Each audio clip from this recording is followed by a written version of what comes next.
د دارالقرآن عالي مدرسې څخه 14 تنه د قرآن کریم حافظان او 9 تنه د قرآن کریم ناظره ویونکي فارغ او د فضلیت پګړۍ ورپه سر شوې.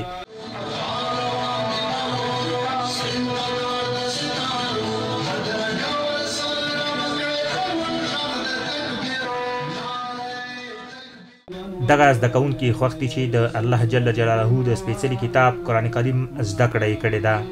موحد او بلال وایي هڅه یې دا ده چې په دیني او عصري برخه کې لا لوړې زده کړې وکړي. مانو زه ډېر زیات خوشحاله یم په ژوند کې، مې لومړنۍ او دغه ستره خوشحالي ده او الله پروردګار دی دې مدرسې ته نوره هم توفیق او هغه ورکړي چې د امت مسلمه ټول ښه وروځي په دیني عصري علومو سره او موږ ترې ټول زیات ډېر خوشحاله یو. نوره غوښتنه مو دا ده چې آینده کې باید دوی ته نور هم د درس زمینه برابر شي، عصري علوم سره د دې قرآن عظیم الشان موږ ته عصري علوم هم برابر شي.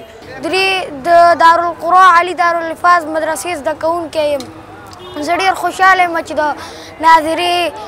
د ناظرې څخه فارغ شوم. دیني عالمانو فارغ شویو زده کوونکو ته د مبارکۍ ویلو ترڅنګ ټینګار وکړ چې زده کوونکو ته پکار ده چې د دیني زده کړو ترڅنګ په عصري زده کړو هم ځان سنبال کړي. مولوي محمد قاسم حکملي په اړه وایي زه له خپلو هیوادوالو نه زما دا غوښتنه او مطالبه ده چې خپل وختونه فضول ابد ضایع نه کړي او په خپل تعلیم کې په عصري علومو کې دارنګې په دیني زده کړو کې او د خپل ملک د آبادولو دپاره او د پرمختګ دپاره په هر قسمه باندې نه ستړي کېدونکې هلې ځلې وکړي. دغه راز د دارالقرآن مدرسې مدیر قاري ریدیګل شینواری وایي له دې مدرسې جوړولو یې موخه خپل ملت ته خدمت کول او ټولنه کې د دیني او عصري زده کړو دودول دي.